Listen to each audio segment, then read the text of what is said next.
biggest boss and I've been a trillist. I'm a bigger problem when I click with Skrillex. Murder on my mind, it's time to pray to God. My revolver's not religious. Welcome to the After Party Hangover. I'm your host, Mangria Fueled, and this is a show that talks about a show that talks about a show. To say having this man on the Hangover is an honor is an understatement. I don't give a shit about the voting or what the people of Durkistan have to say. This man is the people's host. The man makes us laugh daily with his memes. He hosts AMAs with EC3. He's even roasted us, the Steel Real Army. We only get him on the Steel Real After Party podcast twice a month, and he always leaves us wanting more. Get up on your feet and put your hands together, people, and welcome Sheriff Zanca. I don't even know how to come in after that great introduction, dude. Hey, man, thank you so much for taking time out of your day, your weekend for this. I really appreciate it. Hell yeah, man. Let's have some fun, dude. Let's talk wrestling. Well, what's been going on in the life of Zanca since we heard from you last? Oh, a whole bunch. I played mini golf. I went to the ocean. I was really, dude, you know what's fucked up? Speaking of wrestling, this isn't even that funny, but the whole time I'm in the ocean with my kid, I'm like, don't shad yourself. That's all I kept thinking, dude. Like, the ocean would pull me in, and I was like, don't do it. Ty, where are you? My kid's name's Ty, so I'm like, get over here. So, like, hey, if you go out to sea, I'm coming for you. Dude, he made me a better beach father. I can tell you that. So it wasn't for all lost, you know? Rest in peace, That's Shad. a real thing, dude. I was like, don't shad yourself. That's fucking funny, man. Well, you've already I probably shouldn't have said that, but that was a real thought. You've already told us your Mount Rushmore of wrestling on the Steel Real After Party a couple of weeks ago, so I won't ask that question again. The only regular question I can ask you is, what was the last movie you watched? The last full movie was Cock Blockers. I rewatched that with John Cena, and that's definitely worth it. That's some good shit. It is surprisingly funny. I liked it a lot. Oh, Ace Ventura: When Nature Calls. That was the last movie I watched. I had to show my kid it. Especially when he crawls out of the rhino's asshole. That was the best part. It still is the best part.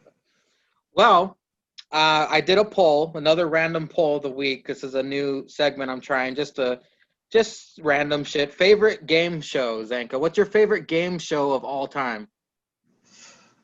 Family Feud. Wow, that's mine as well. Is it? Yeah, I like that. And if I'm going old school, I like Double Dare. Double Dare? Wow, okay, that's what Jake said.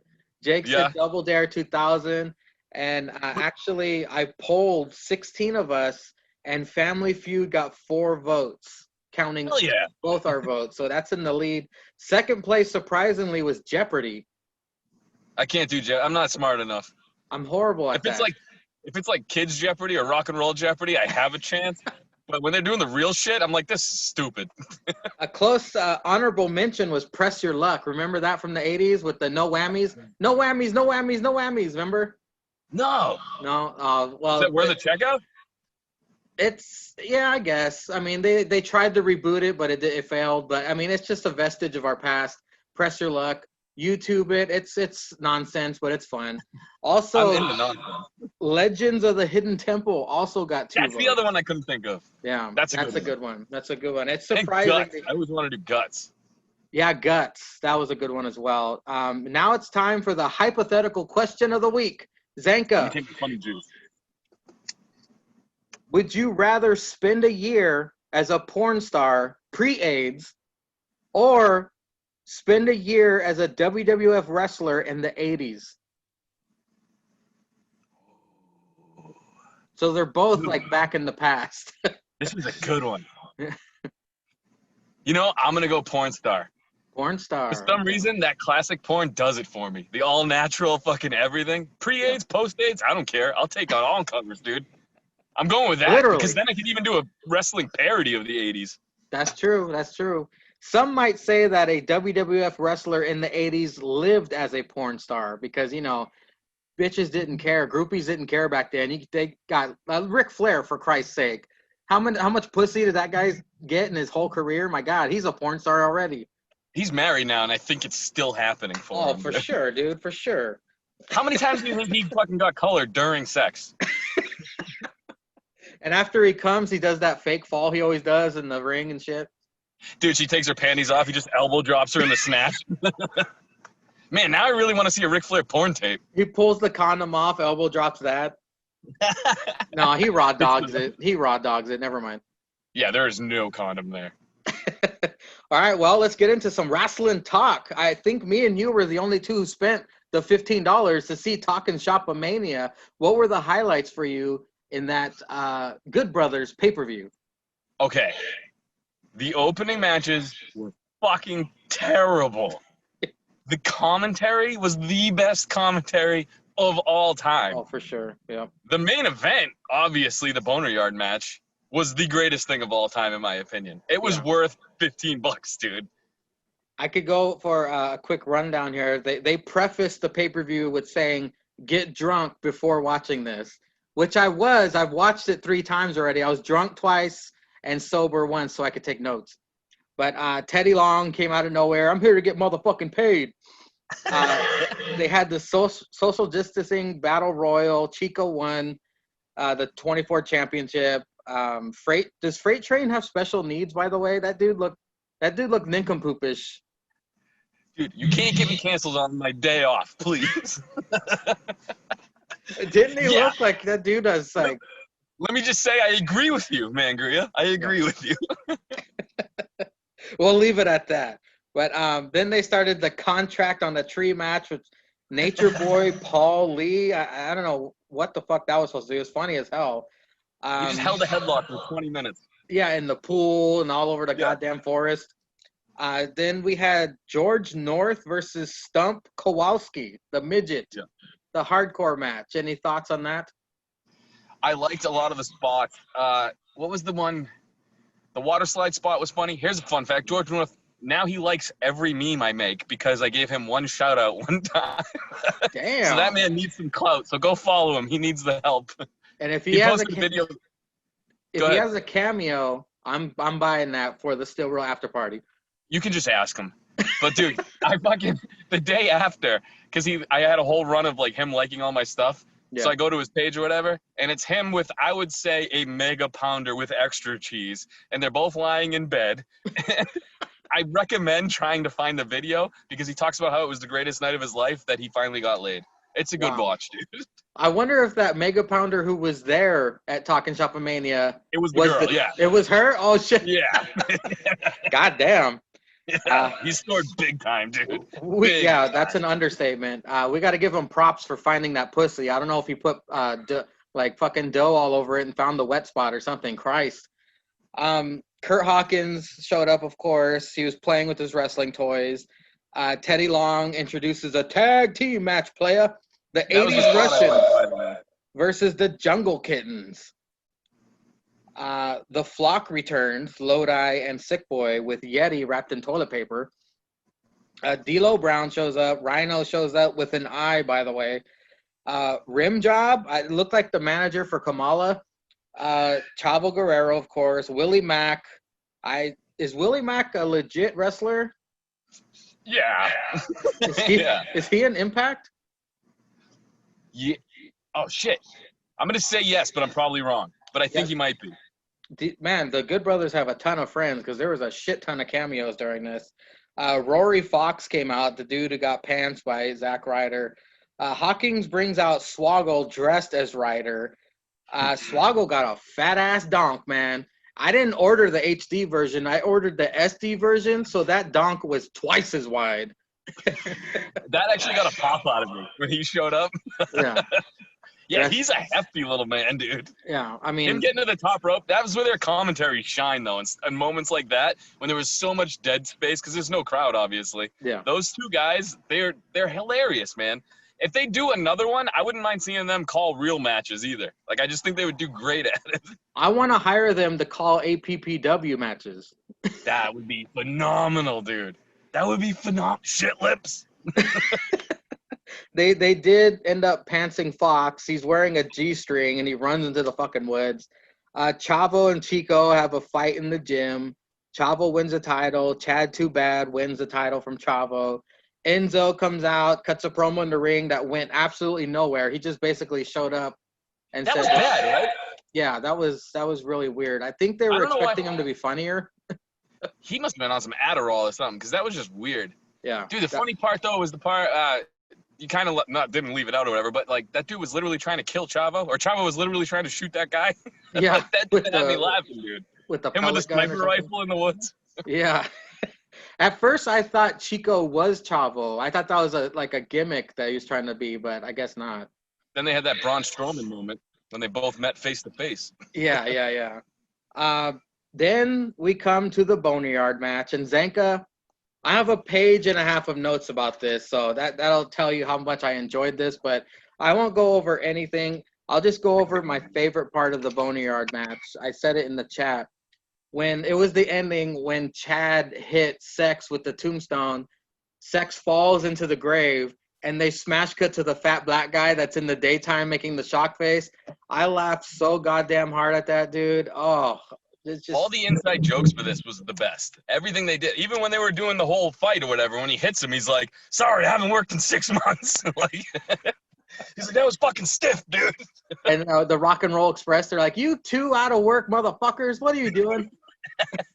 Selling their merch to nobody. Yeah, and Enzo crashing through that pathetic table. There was so many good, like, inside, like, jokes, basically. That's why it was perfect. They didn't take anything serious at all. Yeah. The ending was him in a grave with a dildo sticking out and fireworks. That's how I would book a match. And he came out wearing a Jason mask, and it said "to be continued." Like, and I can't wait for the second episode. But I cannot wait. Did you hear anything? Like, was it successful, that pay-per-view? Did you hear any feedback about how good it like? The only thing I heard was a buddy of mine told me Carl Anderson was upset that Luke Gallows might be onto something. Yeah, he was like, I can't believe we're gonna have to do this shit again. So I would say yes. I think it had to have been successful. I would imagine. I don't have any numbers, but I would imagine it might have done better than Impact's last pay-per-view, which was Slammiversary, I believe. So. Oh my God, it could be up there. But I'll tell you this. All the boys bought it. Like, every wrestler that I know watched it. So they definitely had it in Twitter, because every wrestler on Twitter said, this is the worst thing I've ever seen. # Talkin Shopomania. You could tell they were supporting the Good Brothers. That was good. Dude, I just have to say, Sex Ferguson is my favorite character that I think has ever been created. He's my hero. He is everything I strive to be in life. That meme you posted where he says, ouch, my fucking dick. That was pretty fucking funny, too. That was a real quote. Yep. What happens when your dick hurts? Ouch, my fucking dick. All righty, let's move on to AEW. This past Wednesday night, the Elite and FTR totally getting along. Start out with the 12-man tag against the entire Dark Order with Colt Cabana, of course. Nobody gets entrances. They just go right into the action. Anna Jay and Ten are standing next to Taz at the commentary table. Nice triple suplex onto Dark Order. I'm drunk during all these notes, by the way, so please forgive me. It's a thing me and Cesar do. We just get loaded and try to take notes. I'm right there with you, just not taking notes. Mr. Brody Lee with a hellacious super kick to Omega on the outside. FTR and Hangman tried a triple figure 4, but the Dark Order counter, of course. Nick Jackson was on fire during this matchup. Dax injures his left knee during backbreaker. Taken to the back. Hangman, Cash, and Dax to the back. 6-on-3 now. I like that move that Evo Uno does where he hands Jackson's leg to the ref and then nails a neck breaker. Why does the ref catch it every time, by the way? Every time, dude. Hangman returns to clean house. Weird vibes between Mr. Brody Lee and Hangman. They eventually tangle. Mr. Brody Lee fucking decapitates Hangman with spinning lariat, pin for the win. The Dark Order celebrate on the ramp. Zanca, what are your thoughts on the opening match of Dynamite? Yeah. It's a lot like being in an orgy with every chick you've ever wanted to have sex with. It lasts 5 minutes tops in your mind. You're not going to remember anything from it, but you're going to be like, that was a great moment. Like, you know what I mean? None of it's going to get in your spank bank because it's all going to happen too fast. There was so much cool shit going on. It just was so many people. There was points where I got lost a lot in it, And they seem to be doing this quite often with like a 12-man tag match is ridiculous. Like Last there's week they did a 10-man tag, that's but what it is. this one was better with 2 extra people. How do you explain that shit? It slowed down more. So they let more people get shit in would be my guess. You know what I mean? I love these matches, don't get me wrong. But again, it's like there's so many cool little stories. If they just paired it off into like, I don't know, 2 separate tag matches, maybe it would have been. I liked it though. I feel like I'm shitting on it. I'm not. I just don't want them getting out of control. Like next week we're gonna get like a 24-man tag match. They just keep going up, dude. They add witnesses to it and fucking announcers to it. Oh, exactly, dude. Exactly. There's just so much going on. But I gotta say, I like the story with Hangman and Omega. I like the I actually like that Lee got over. Like he went over. I didn't see that coming for whatever reason. I thought it was just gonna be like a quick little thing or something. Maybe Colt would get the win to kind of further his weird dynamic with the Dark Order or whatever. But I like that he got over. And dude, I would love to see a singles run between Hangman and Brody Lee. It should happen. I mean, because Hangman sells like nobody's business, and that would get Brody over as like just a dominant monster that he is. So you don't think that Hangman is gonna join the Dark Order? No, I feel like him and the FTR are just gonna get drunk a lot, and that's gonna be their alliance. They're all of our heroes. The alcoholics of the business we all look up to. You think he's gonna join Dark Order? If he doesn't have a faction with FTR, I mean, it's just what's that weird dynamic between Lee and Hangman? Why do they keep doing that? Why are they planting seeds like that? Right, yeah.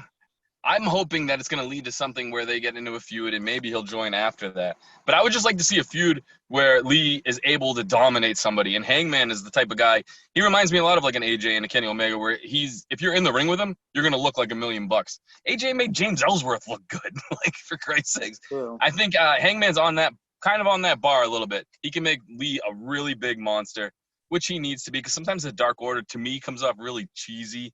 Yeah. Too cheesy sometimes, because I think the whole thing could be really fucking sweet if they keep it more on the darker, creepy side. I want Colt to snap. I want to see him snap and go over to the dark side. Yeah, I don't care about him right now, and I don't know why. Like, it's just, they're playing the awkward thing with him in the Dark Order, you know what I mean? So it's like, let's see what happens. Snapping him would be good, though. Him being crazy would be cool, because he's played again, I used the word already, but he's played the cheesy good guy character for so long. Him snapping would be fun. I don't want to keep using this. This is going to be the theme throughout the Hangover, but Colt Cabana kind of seems like the special needs kid that they recruited to, like, it's like a Make-A-Wish program for Colt, and they're like, yeah, go ahead, you can get the pinfall victory, go for it. That's what I see, but I saw that. That's what I saw happening. I thought for sure he was going to get the pinfall, but yeah, they definitely, I see it. It's his jaw. I think it's the bottom jaw that gives him that, like, he really gets fascinated by shiny doorknobs vibe, you know? And him being kind of thicker, you know, it doesn't really help his argument there. But after the commercial break... Not all thick people are retarded, dude. Hey, I'm half retarded. I'm tech-tarded. But after the commercial break, the best friends pull up in Sue's van. Hashtag Sue equals ratings, in my opinion. Mox promo on steps about the match with Darby. Saying that he reminds him of a young him. And then we get sort of I didn't take hardly any notes on this one, Santana and Ortiz versus Best Friends. I mean, it was excellent teamwork as always. At one point, Chucky T tossed over railing in front of the librarians, and he just stays there. The camera was on him, and he was just like hiding. Ortiz shouts at camera, "Look at your baby boy, Sue," while standing on Trent's head. Trent got the most punishment during the match, but Trent does win by rolling up Ortiz. Zanca, what did you think about this, I guess the cooler match from the 12-man tag? I want to ask you a question. Santana and Ortiz, I see big things for them. Do you? Because like I feel like ever since they joined the Inner Circle, they've gotten kind of that 50-50 booking. But they remind me a lot of the Usos with their in-ring work, where they're always flawless pretty much, and they're funnier. Like, to me, I'm a big Uso mark. I think everybody knows that. But Santana and Ortiz, they remind me of the Usos, but more entertaining, I want to say almost, because I like funny, and the Usos are badass. But Santana and Ortiz, to me, like, they deliver in the ring, and they're fucking hilarious. Like, just their commentary. Like, that's what I loved about Sex Ferguson. Like, his commentary during the match is my favorite shit. Kevin Owens gets over big time with me for that, with the way he just talks shit throughout the match.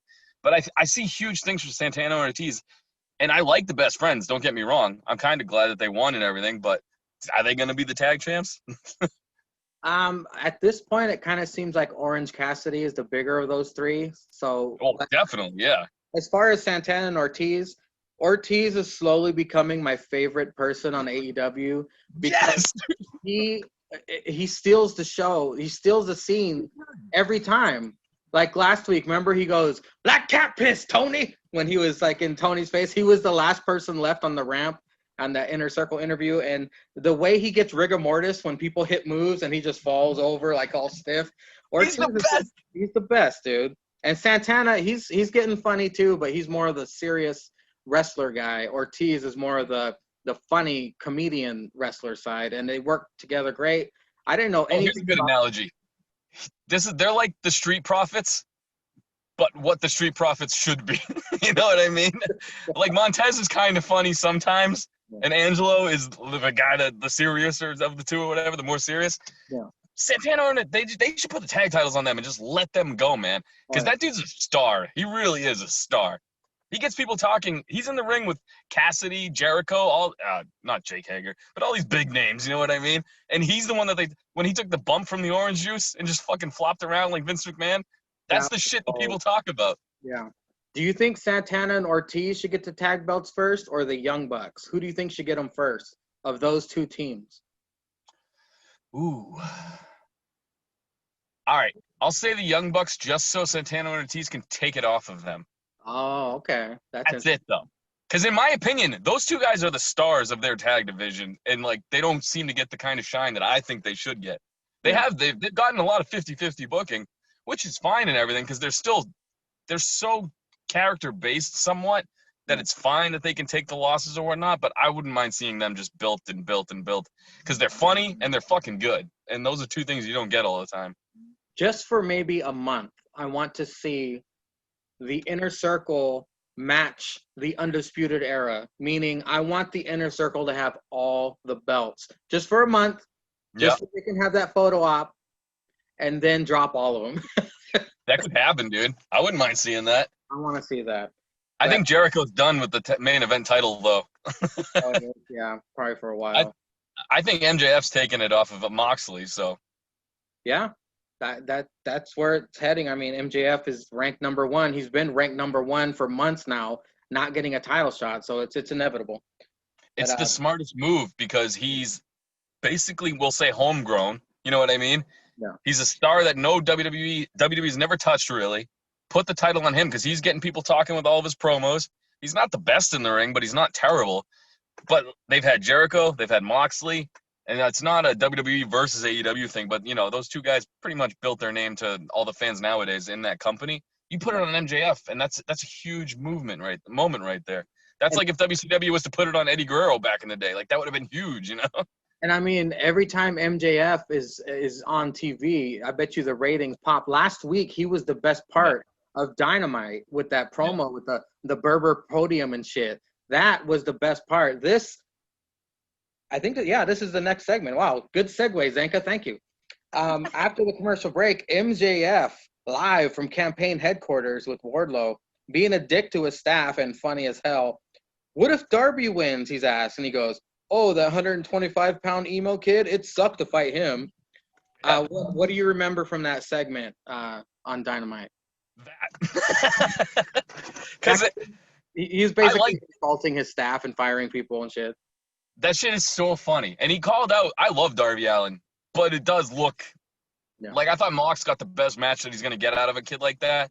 Yeah. And Cody's match with him was the same thing, but it's like, if that kid starts getting over, it's got to be something more than – like, I thought the best way that they could have done it was when he hit the coffin drop. I don't want to get too far ahead or whatever. But with the interference and he didn't see that, that would have made sense. Any other way, I don't believe him going over a guy like Moxley, who's big, but he's not the biggest guy out there. And he made Darby look fucking tiny, dude. I have a question to ask you on the main event regarding Darby Allin, but we'll get there. After this, generic music Hardy cutting a promo in the ring, piped in crowd noise. It sounded kind of weird. They were way too hyped for Hardy in the ring cutting a promo, which was just meh. He talks about Sammy guava juice. Sammy tries to sneak up on Hardy. They brawl. Sammy throws Matt into ring post, then fucking launches a steel chair, which was folded down, into Matt's face. Matt dons the crimson mask as Sammy then does a crazy 450 splash off the stage, putting Matt through a table. Fucking brutal. Matt Hardy, what did you think about this? Because I heard he got 13 stitches from that fucking chair shot. He got fucked up, yeah. Apparently, according to certain people, he grabbed the wrong chair or something. But either way, he fucking whizzed that thing, dude. Yeah. And Hardy got all of it in his All of face. it. I read My favorite part was Hardy's wife on Twitter right after it happened. She just writes, "Fucking dumbass." Dude, she is somebody I'd not want to be angry at me. She just goes everybody out. Yeah. On Twitter. I like this whole segment though. I don't know about you, but I was kind of not down on Hardy, but I just could give two shits less. Broken Hardy I loved when he was doing the teleporting thing. That was all interesting, but since then, not much has happened. His promo, like you said, it was kind of bad. I don't want to say bad. It didn't get me. You know what I mean? Especially because you had MJF talking already. You had all these guys that are just really good on the mic. And Hardy's good, do not get me wrong, but that promo had nothing to it. There was no meat. It was just all like cookie cutter kind of shit. Exactly. And Sammy coming out, I think that kid's another one. I think he's another star. Him and MJF are, to me, are the two biggest guys that they have that have never been touched by WWE at all, that they should really utilize more, and I think they are, obviously. But, yeah, even him, even after fucking up and crushing his fucking face with the skull, with the chair, that flip off the top was fucking nasty. Yeah. It was still a good segment, and the blood added to it afterwards. Yeah. But knowing that he did fucking crush it too, it was that looked rough. Apparently I read online that he got a stern talking to after that. Sammy, he kind of got. I don't know anything about it on my end, but I've read the same thing. Yeah. Yeah, he got heat for that, but I mean, it was like you said, the color added to it. It was pretty fucking cool. It made me care about Matt Hardy again, which is something that didn't happen at the start of that whole thing. So they did it. Yeah, Hardy. I think his role should be building up young stars and putting them over. I mean, if he goes back to the broken gimmick, that'd be great and all. But if he continues to be generic music Hardy, he just needs to be the person who brings up young stars, because the thrill is gone, Matt. Sorry. Smash cut to Santana and Ortiz busting up Sue's van in the parking lot. They spray paint Sue and then put an X through it. They go up at commercial break. Dark Order, Silver and Reynolds versus the debuting Matt Cardona and Cody Jarrett with Arn in his Waffle House menu. Cody would pick the smallest guys of the Dark Order to face. Strong Island's Cardona looking buff as Bagwell. Cody did make these Dark Order high school seniors look good. Silver really does look like an overgrown midget. He's impressive in the ring. He's very Pac-like. Cardona gets the pin after the radio silence, the Rough Rider. What did you think of this matchup, Zanca? Are you impressed with Silver and Reynolds? Yeah, dude, that was great commentary on your end. You got me to chuckle a few times, man. I forgot what I was gonna say now. The fucking midget thing, the midget line got me, dude. How do you feel about Cody on the reel? Do you guys really can't stand him, or? Cody's because I got opinions. He's so over dramatic, dude. Cody is so over fucking dramatic, and like Cesar says, he books himself like Jeff Jarrett. That's why we call him Cody Jarrett. Oh yeah, he wins everything, and it's just I don't hate Cody. I wish that fucker would lose sometimes. Here's where he's great, when he's in blood type feuds, like with his brother. Yeah. That's great storytelling. But he's trying, like you just said, because that's my critique on him, over dramatic. Yeah. You're fighting two fucking chumps from the Dark Order. It's not fucking life or death situation. And lose the fucking weight belt. I hate the weight belt, because the whole time I'm just watching it being like, it's rubbing up on his belly button. That's got to be uncomfortable. I'm not even focusing on the match half the time. Lose the fucking weight belt, dude. And Ryder needs a different finisher. I was hoping he was going to do a different finisher. I hate that. I hate this, the fucking zigzag. Like, those two moves. There's two moves that have been around forever that I've just never liked. Mm-hmm. That and Miz's fucking what's the fuck's Mrs. Finisher? Jeff The Jarrett used to do that. pressing finale. Yeah, That's I hate those, dude. Those moves are just not fun to me. But There- yeah, call it whatever you want. That move sucks. Yeah, you have to really suspend your disbelief to believe the stroke can be pulled off. But And here's the thing with Ryder. He's got this opportunity to like change his character almost and be more, and he just kind of is still Zack Ryder with a longer name now, Matt Cardona. And whenever they say it on commentary, I'm like, that doesn't sound right. from Strong Island. From Strong Island. Well, as Cody's leaving, he has his belt, and Scorpio Sky meets him in the entrance and taps the TNT title, which I guess like that's all you have to do to get a TNT title shot is fucking tap Cody's title. But I mean, that's going to be a great match regardless. Scorpio Sky can bring it. He is a part of the first ever AEW Tag Team Champions, and if he can be the one, I don't think he's going to be, but if he can be the one to take that TNT title off of Cody, it's going to be huge for him. I think they're starting to see a lot of the critique online where they're not. Up until this point, they haven't really built guys. They're doing the WWE type thing where they have all these young, cool guys, and their guys are just going over.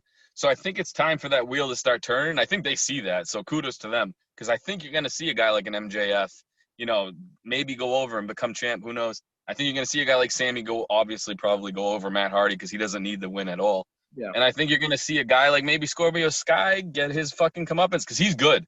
There's a reason they put the tag title on. Like, they got him because he wasn't originally part of the team. I don't know if you remember way back then. And he got added to it. They see a lot in that kid, and I do too. And that's good stuff, man. He could pin Cody. The fucker won with no shoes, remember? Yeah, yes. Well, after this, the best friends are fucking fuming. They're pissed. The rematch is on because they besmirched Sue's honor. Smirched. If the best friends win, Santana and Ortiz must apologize to Sue via speakerphone. We'll all be on our edge of our seats for that one, I guess. I'm not going to lie. I'm looking forward to that. Yeah. Especially if Ortiz has to talk to Sue. That's going to be fucking golden, dude. He's a star, man. That guy's a star. Yeah. After this, Sammy Guevara coming out with signs during the picture-in-picture commercial break, and this is what it said. Hey, Orange, like Matt Hardy versus Inner Circle, you're going to lose. Not only is the demo god a master in the ring, he's master on the mic, master on the stage, he's a master entertainer, he's a master debater. Sammy then realizes what the sign says, rips it up. When the commercial break ends, it's Super Wednesday debate time. Eric Bischoff is the special moderator. Did you pop for that, or are you like, meh? It leaked, so everyone knew he was coming out. If I didn't know, I would have popped. I would have popped. Idea. Oh, you didn't? No, but when I saw him, I was like, oh. It gives off the WCW vibe a little bit, where there might be. But this was my favorite segment. I don't know how you guys felt, but I enjoyed this whole thing. They did rip off. I mean, basically, like the whole old school vibe. Remember with Will Ferrell when he's just doing the whole rant? Yeah. Like that's basically what Orange Cassidy did. But I still thought it was funny. It was pretty damn good. Orange Cassidy, super lazy handshake to Eric. I love that. Jericho and Hagar come out with the orange juice stained jacket. Orange Cassidy puts clip-on tie. Oh, he puts it on. Jericho says Orange Cassidy plays pocket pool on a regular basis. Orange Cassidy not saying a word to respond until asked about the environment. Yeah. Jericho gonna pop the pimple of the ass of pro wrestling. Orange Cassidy puts Jericho in his place. How embarrassing is it gonna be to lose when the great Chris Jericho loses to the guy who puts his hands in his pockets? Hagar and Jericho then proceed to beat the holy fuck out of Orange Cassidy, a vicious Judas effect. Best friends come out to the rescue. Zanca, do you think Orange Cassidy should have took that kind of a beating a week before their fucking match?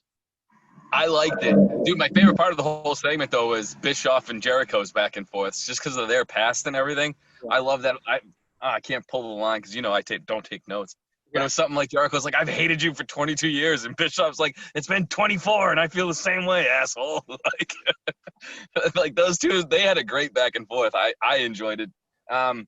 Yeah, I like the beatdown because now, like Jake always says, if you're on the losing end the week going into a pay-per-view or the week going into a big match, maybe fucking Cassidy's going over Jericho. He's got to win, right? He's got to, dude. Because their first match was incredible, but it ended in shenanigans. It was a great match. Jericho went over. This time, Orange Cassidy has to go over, or all of this is for naught. How far can they push the Cassidy gimmick, though? I feel like it's at its apex, right? That's a big word for me, dude. See, I smoked, and now I'm thinking better. Intelligence lead. It's a great strain, man. I think he's at his peak, though, where you can go with this character.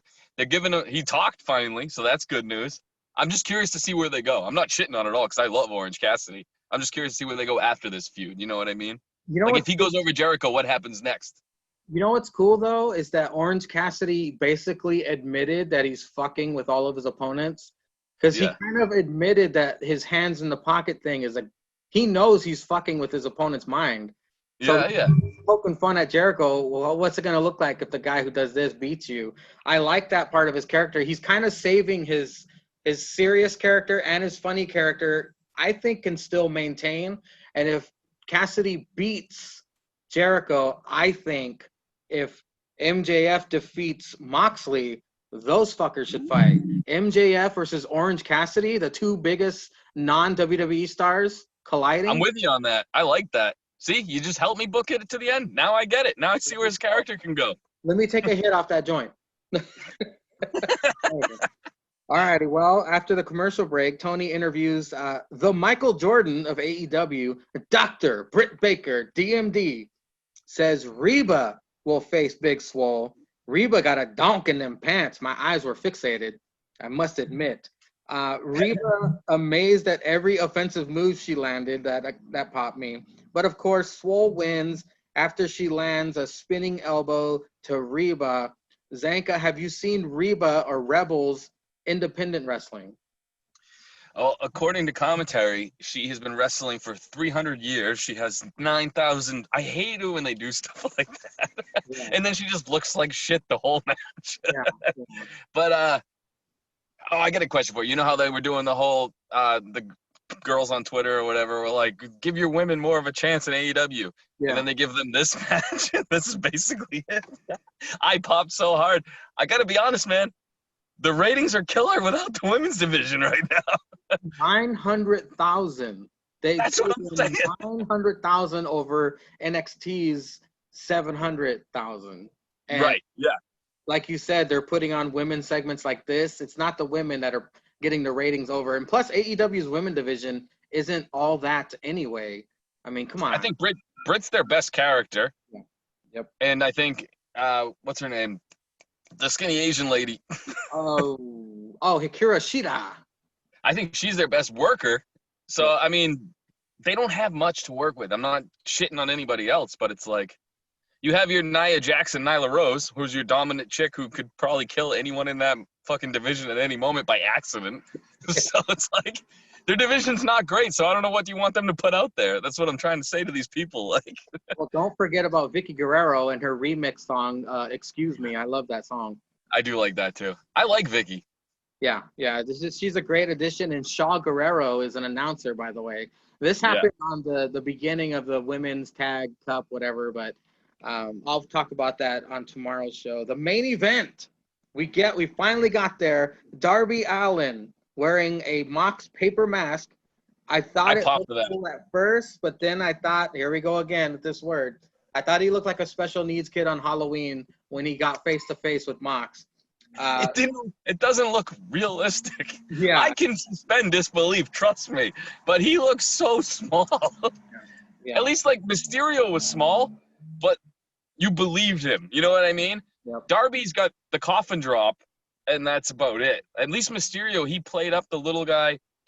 Like you said earlier, X-Pac, like he would play to the bigger guy. Darby just gets his ass kicked all the time. And then like, I don't know how to put it. I love Darby Allin as a character. I think he's a cool thing. He's got the emo, he wears the nylons or whatever, but it's like, there's just something missing there for me. I don't know what it is. I do think he's a star when he's doing run-ins and stuff like that.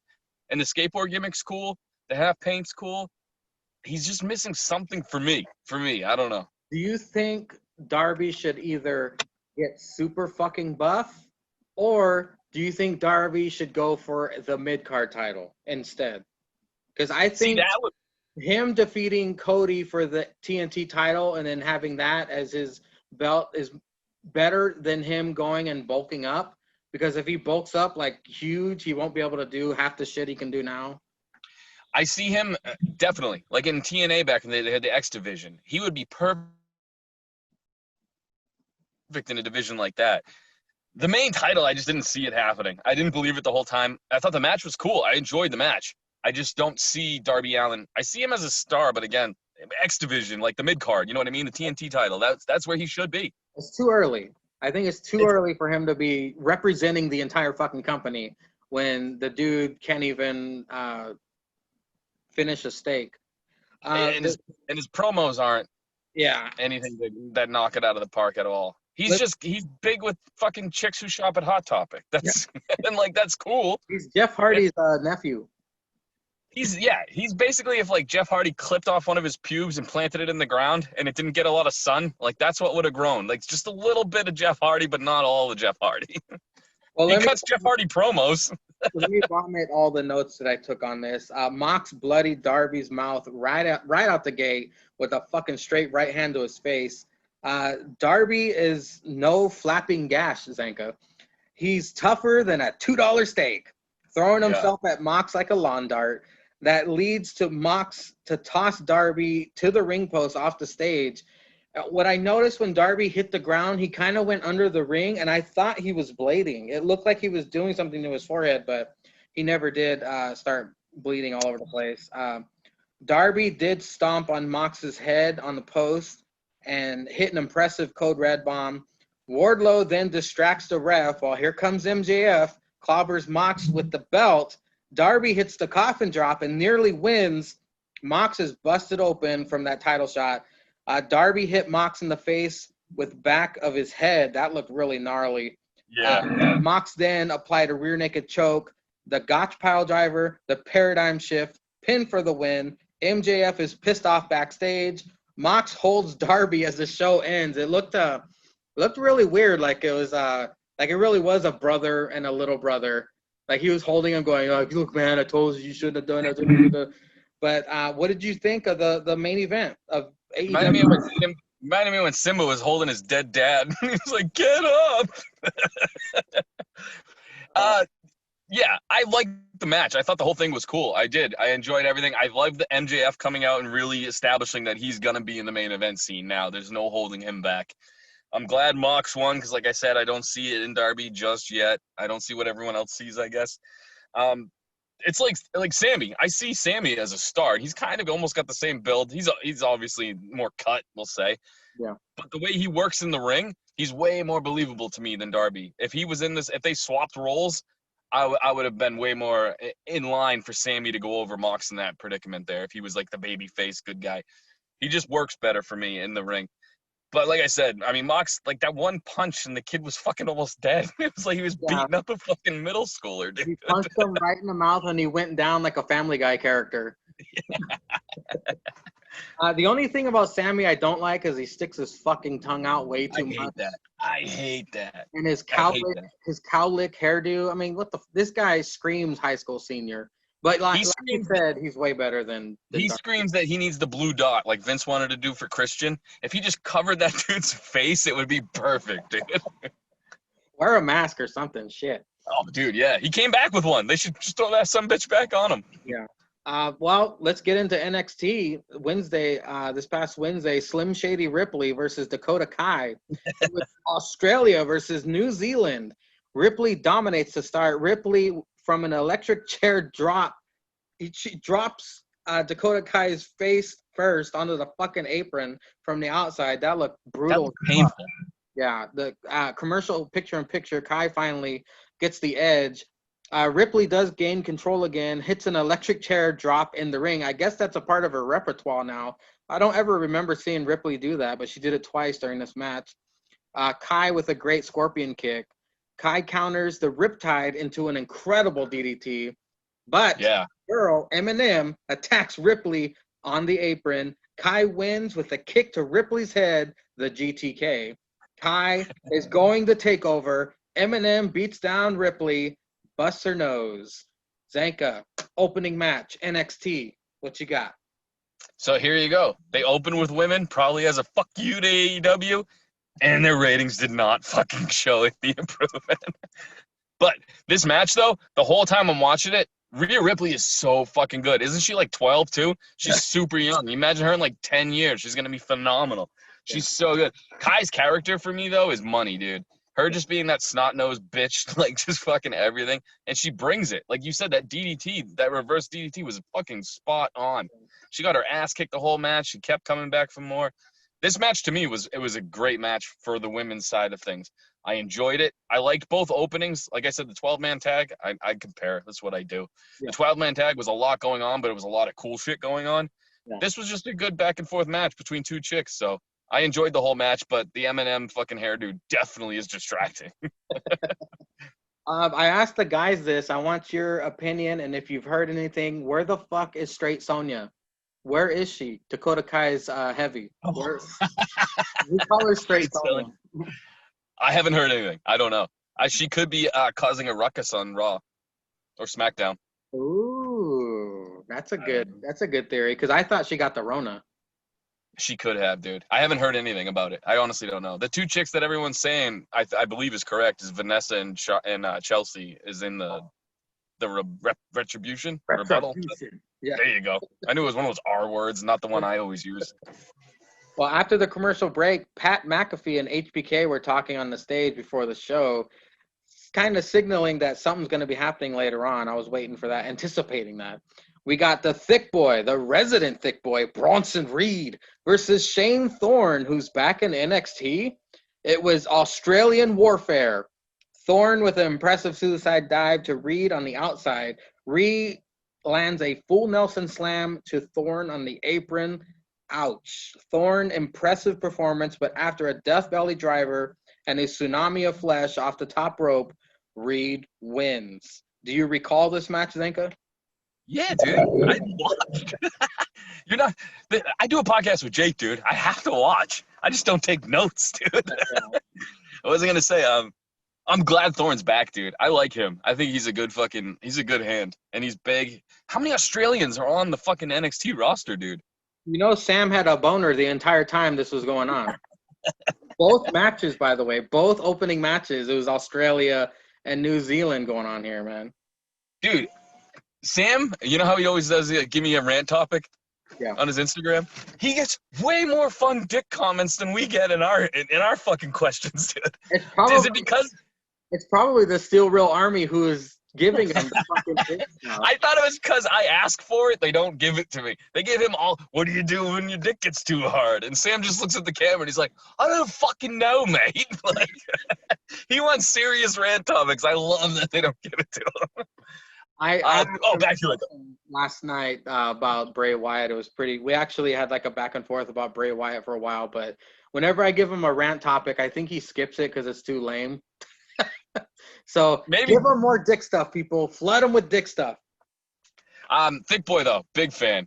He can work, man, and he's a big dude. He's fun to watch wrestle. Everything about him, to me, screams like money. I think he's money, man. I think the thick boy gimmick is fucking cool. Obviously, this thick boy gimmick's going on out in the world, so fucking roll with it. I was surprised he won, to be honest with you.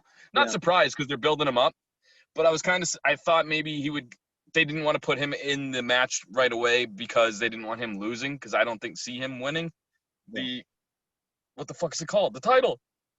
The North American Championship. North American title. I was going to call it the European title, and I was like, that is not right at all, dude. But hey, now that fucking my favorite guy in the world and your favorite guy in the world is out because of an injury, maybe they will put it on the thick boy. They're gonna have to think of something because it's a damn shame that the god of goats has went down with an ankle injury. Dexter. I thought Dexter was taking it all the way. I really did. That's why I was. But then obviously when it came out, I didn't think Thick Boy was gonna win tonight. I thought something weird was gonna happen where Thorne's partner came out maybe or something and fucking. Who is Thorne's partner? He's another big fucking Australian, I think, and I can't think of his name right now either. But I thought some shenanigans were gonna happen because I thought obviously Dexter was gonna win. You can't have two big. I mean, Dexter is a babyface. You can't have two babyfaces going for the title, I would imagine, and then one of them loses steam because they've been building Thick Boy up, I think, pretty well with his promos and everything else. His vignettes. The only bad thing about Thick Boy is when his titty comes out of his singlet, I'm very distracted. I am too, man. I am too. Same thing happens with Braun. When Braun's titty pops out, it's the pierced one. I can't help but just fucking stare at it the whole time. Come on, man. You can't have shiny objects distracting us from the match. No, we are nincompoops. After the commercial break, oh, no, wait a minute. Breezango arrives at the arena and gets jumped by the Brown Order. They kidnap Fandango, and then we get a Lorcan Priest Holland video package. Then, Brown Order? Yeah, we call them the Brown Order. I like that, dude. After the commercial break, the Robert Stone brand were interviewed about the attack on Ripley. The Robert Stone brand is not done with Rhea. Bye! That's how they You should call them the Inner Chalupa. You distracted me now, because now my brain's going off. I've been trying to focus for you. I'm trying to, but it's not good. Well, up next we get another triple threat match where I knew Oni was going to take the pin. I just wasn't sure who was going to give the pin because I'm not familiar with Ridge. I'm familiar with Damien, who we call Kmart Razor Ramon. Damien's dad fought Chuck Norris. What the fuck? They said that during commentary. On paper, I was like, I guess this will be good, but holy shit, these dudes delivered. The striking of Priest, the grappling by Holland, the flying by Lorcan. We get a double blockbuster from Lorcan, a pounce by Holland, and a reckoning by Priest. Pin for the win. Their facials throughout the entire match were gold. Very cool match. Zanca, what are your thoughts on all the UK guys have the best faces. They remind me of like Chris Benoit when he was in a match and he's doing shit. This isn't even going to be a kill your family joke. It's just he would always have that fucking look like yeah. He would always have that look though, like he's fucking intense. All the UK guys have that fucking look, and I love it. The grit in your teeth. Half of them don't even have teeth. I fucking love it, dude. But I'm glad Priest won. I think he's a star. I think he's Razor Ramon. Dollar Store Razor Ramon's a fucking good thing. I've met him before. He's fucking huge, man. Like, he doesn't come off as big as he is, but he's fucking huge, dude. Yeah, when he was in Ring of Honor. But, yeah, he was a good dude. He's fucking scary looking, too. Like, he looks like someone, if you met him in a back alley, he'd shank you. Like, you know what I mean? Yeah, I'm curious to see what they're going to do, because they have a lot of big names now going into not the European title. The North American Championship. Fucking North Americans. I don't know who's going to win it, though. Dexter was my pick. I don't know who's got it now. I read online that they're seeing big things for Ridge Holland's future. He impressed everybody backstage, and he might be the new Brock, they're saying. So I guess we'll see. That would be dope. Yeah, that would be dope. It'd be nice. Well, after this, Cameron Grimes versus Keith Lee, the NXT champion. Grimes looks like he has the hairiest asshole in the locker room. It took a bit, but Grimes gets the upper hand right before the commercial break, attacking Keith's leg. Grimes tried his best, but after a couple of Grizzly Magnums, Keith takes control of the match. Spirit Bomb pin for the win. Zanca, are you a fan of fine Cameron Grimes? Big fan. However, I thought Keith Lee should have dominated this match. Because he's going in to face Killer Cross, who right now they're pinning as this unstoppable fucking monster. Getting worked over by Cameron Grimes for like 15 minutes? Come on, dude. I'm a huge Cameron Grimes fan, but it's like you said, dude, he's got a fucking woobachucky asshole for sure, dude. Like, I don't know why he got so much offense in this match. I thought Keith Lee was just going to roll him. When he didn't, I was like, But it was a good match. I love fine Cameron Grimes. He's hilarious. I love Bretsky's fucking fine Cameron Grimes. But like I said, I thought he got a little too much offense for my liking for where they're going with Keith Lee and Killer Cross. You know what? I think Cameron Grimes has a similar argument that we had for Darby. I think Cameron Grimes should be a mid-card champion. Cameron Grimes should get the North American Championship and have a good run with it, just like Darby should have a TNT title run. I think that's where Cameron should be now. Keith Lee should have eaten Cameron Grimes and shit him Do you out. agree? Yeah. Yeah. But yeah, no offense, Cameron Grimes or Brett Keith No, Lee. I love. He's all character. He's hilarious, and he's good in the ring. Don't get me wrong. But I'm just saying that should have been a steamroll if I ever saw one, dude.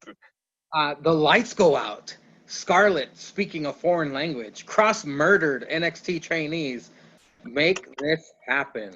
We Dude, will. the power went out at my house, and I got a boner the other day because I thought Scarlett was gonna appear. Speaking But of, no, it was just a storm. oh shit. Yeah, I mean, we're gonna see Keith Lee and Killer Cross at NXT Takeover 30. And do you think they take the belt off of Keith Lee this quick, or shenanigans are gonna happen? But what shenanigans would happen that would help Keith Lee? Mia attacks Scarlett, maybe, because Scarlett's gonna do some fuck shit. It would have to be a DQ of some sort. Yeah. Otherwise, you can't let Keith Lee just lose. You could. I mean, you can't let Killer Cross just lose. I mean, you could, but it's like they're building him up right now to be a huge star. Unless he goes nuts and hits him with his fucking hourglass or something and the ref sees it, I see Killer Cross going over, dude. Yeah, because they don't want to make the same mistake AEW did. You remember they built Murder Hawk?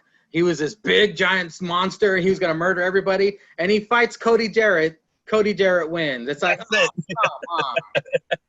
I hope they don't do that to Killer Cross. I agree with you. Yeah, Murder Hawk is shit now. Cody Jarrett, he is not the king of the mountain anymore. Murder Hawk is done, dude. That's right. But after the commercial break, they say they finally make it official. Loomis is out of TakeOver 30. And then they explained all these weird singles matches that are going to take place now to fill in the vacant spots of the ladder It was match. confusing, right? I hope they're more clear about this next week, because I just put question marks all over my paper. I didn't know what the fuck they were talking about. Not AEW. NXT last week had me enthralled the whole time. This week I was in and out. They had a lot of dull moments for me, and this, like them trying to explain their way out of this, it was just make another triple threat match. Like, what the fuck? People that don't have the Rona, come on now. Right. Yeah, this was just confusing. Yeah. Well, after this, the Brown Order have Fandango beaten and hung up on the barricade, and Santos cutting a promo in ring. Breeze tries to save Fandango. He gets jumped. Santos calls out Swerve, and that's how that segment ended. Undisputed Era video package about the tag belts. Do you have any thoughts on the Brown Order and the Breezango feud? I'm upset because Breezango is my favorite tag team in NXT. I'm upset they're getting their asses kicked like it's nothing. But I like that he called out Swerve. I think I see big things for Swerve. Whenever he's in the ring, he's flawed. He reminds me a lot of Ricochet. He's really good in the fucking ring, and he can talk, though. A little bit different than Ricochet. So let's see what happens. A lot of the times these guys get over big in NXT, like someone his size, and then fucking that's it for them, you know? Isn't it kind of weird, though, that the champion is calling out challengers? Shouldn't it be reversed? Swerve's been talking shit not talking shit, but he's been calling them out here and there. So he was just kind of his rebuttal. They're doing a lot of their feuds right now in NXT online. So if you're watching any of these guys' Twitters, like they're trying to do that whole like universe thing where they're getting everything in. Social media and shit. Right. After the commercial break, Damian was interviewed about the ladder match. Reed congratulates Damian, and then Damian challenges Reed to a one-on-one match for next week. We get Damian Priest versus Bronson Reed. Are you excited for this matchup? And who's going to win? I'm excited. I think Priest goes over. I want Reed to go over. But, dude, fucking Priest has that goddamn Shayna mouth, too. You notice that? He's another one who chews on rocks in his spare time. Oh, here comes the cameo of Damian saying he eats gravel for breakfast. Oh, I've met him a few times. I'm gonna be. He will slit my throat. I'll be impressed if Damian can get Bronson's fat ass up for the fucking Razor's Edge thing that he does, the crucifix. I think that's the finish. I think that'll be something where they're trying to show his, you know what I mean? Yeah. His strength. I can't wait to see that matchup. It's gonna be good. But after this, Pat McAfee joins commentary during the Tegan Knox versus Indy Hartwell match. I just wrote 2 lines because it was basically eye candy. Tegan starts match with a nasty headbutt, ends it with the shiniest wizard. Zanca, did you beat off during this match or did you take a piss? Twice. I beat off, pissed myself, and then beat off again, dude. I love Tegan Nox. They see big things in her, too, which is good. I think she's a star, though. She's got that kind of Kylie, what's her name? Riley, I don't know. She's got that vibe where she's just nice, you know what I mean? Where she could just get over naturally by being a good, like Bailey hugger without the cheese hugger gimmick, you know what I mean?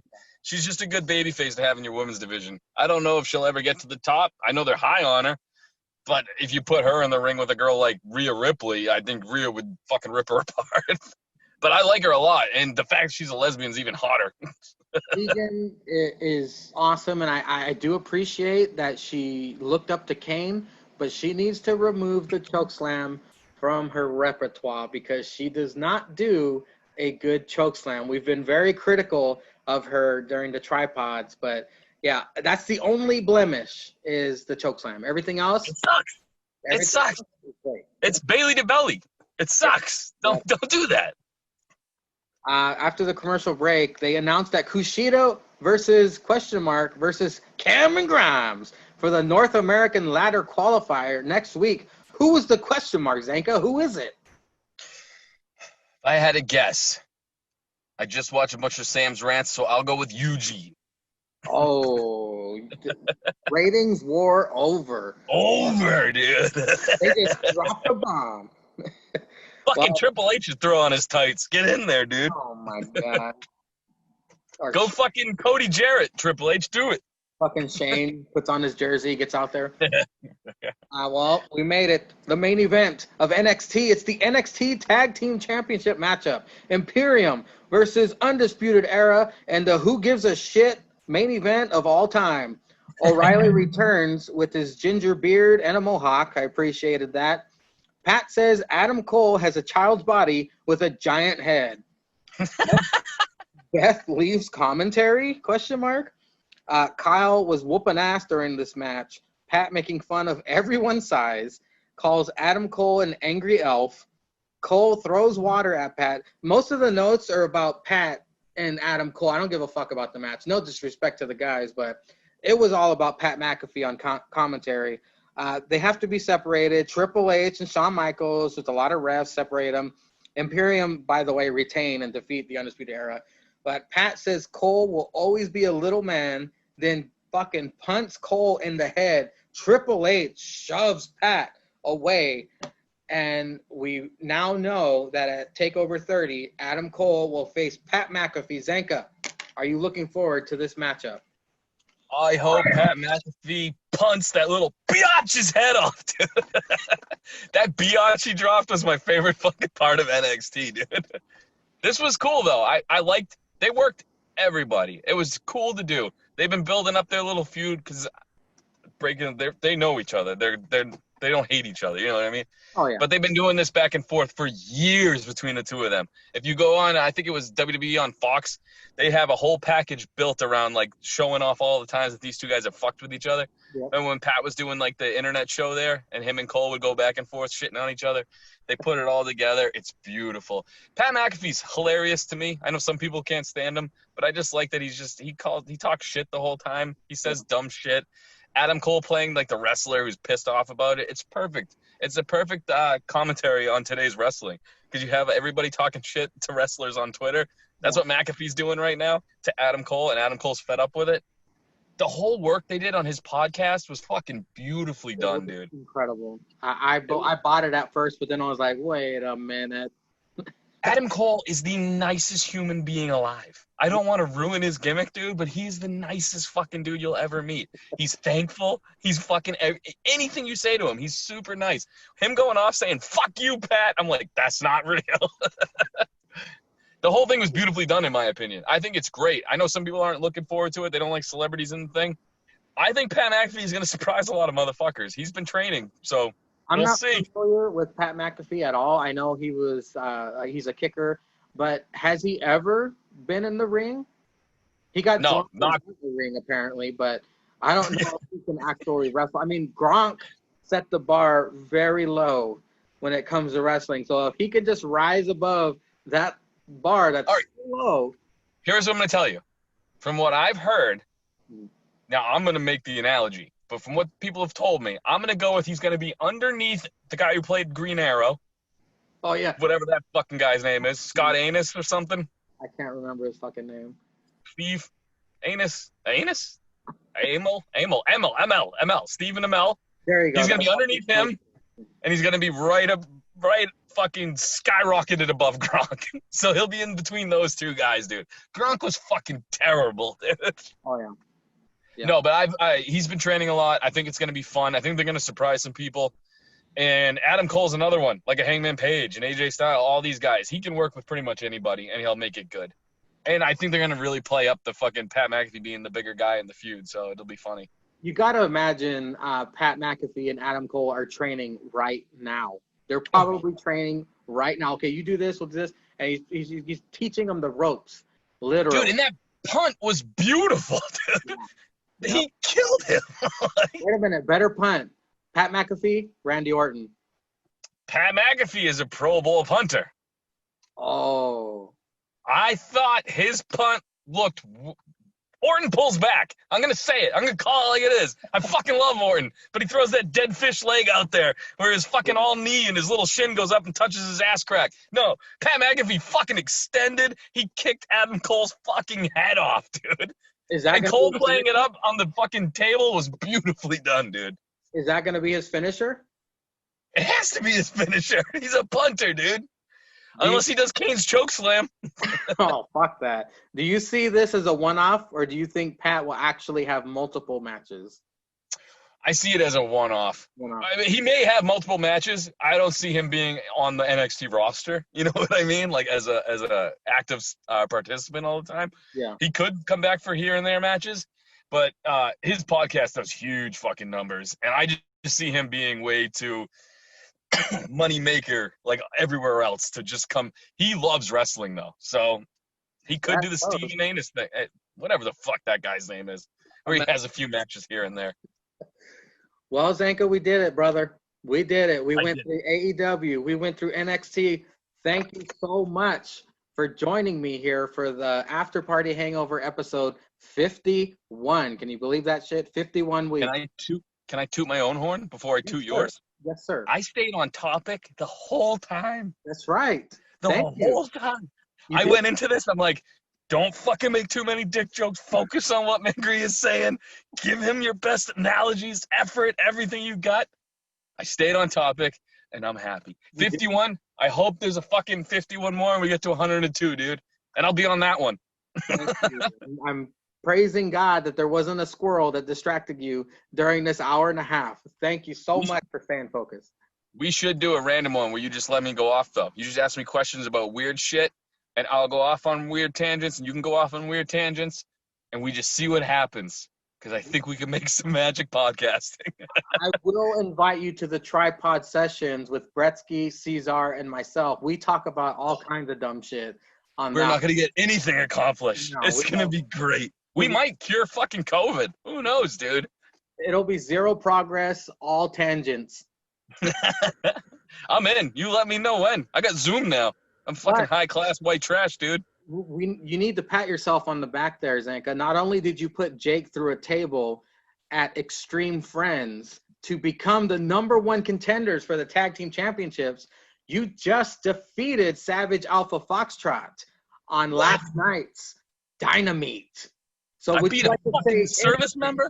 Would you like to say anything to the #World Order? You're facing them at Summerfest in 2 weeks, Zanca. It's Gaviti Atadat versus #World Order and a tag team championship matchup.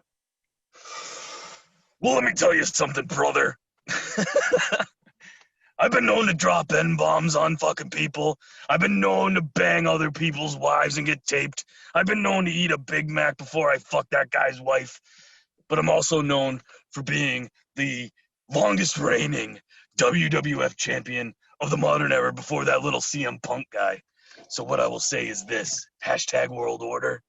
I'm going to be dropping N-bombs and my big-ass thermos stick all over you. Bravo, sir. Bravo. I had nothing. I'm sorry. When I have nothing, I go right to Hogan.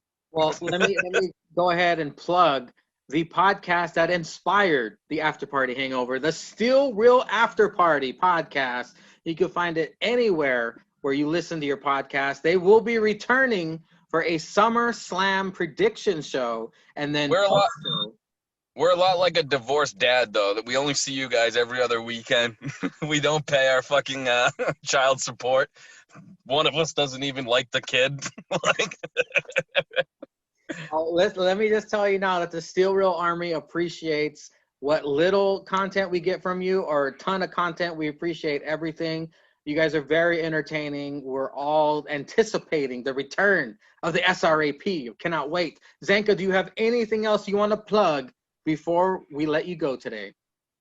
Yes. I want you all to check out the Tripod Sessions. I want you all to check out APPW, because my man Mangria works his fucking ass off for you guys, and you gotta appreciate it. Commentary is not an easy thing, and this motherfucker does like 3 hours every other week, so fucking get on that shit. Check it out for him. And I'm always drunk when I do it. That's why we get along. By the way, I'm wearing the old school After Party Hangover shirt. Ooh. And I went to go eat Chinese food before we did this interview, and the Chinese lady behind the counter said, "Oh, is that your restaurant? Is that your restaurant?" I was like, "No, it's a show." She goes, "Oh." I just thought that was funny, because people do react to the Steel Real After Party shirts that I wear around town. It's pretty fucking funny. Dude, that's great. I'm doing this podcast in my underwear because it's waist up. Oh, there you go. Is it hot over there? It's fucking wicked hot, dude. I hope And I it do it in my truck because my kid's fucking retarded and won't leave me alone in the house. I fucking can't hit kids nowadays, so I just gotta fucking go out to my truck. I feel like Sam, but American, where I'm in a truck, not a piece of shit car. Probably a Prius. in the K-top. No. Yeah. All right, brother. Thank you so much for your time. Thank you, everybody, for watching. Thank you, everyone, for listening. And as You said always, watching, listening, all of the above. Ladies and gentlemen, all hail Linda's Bush.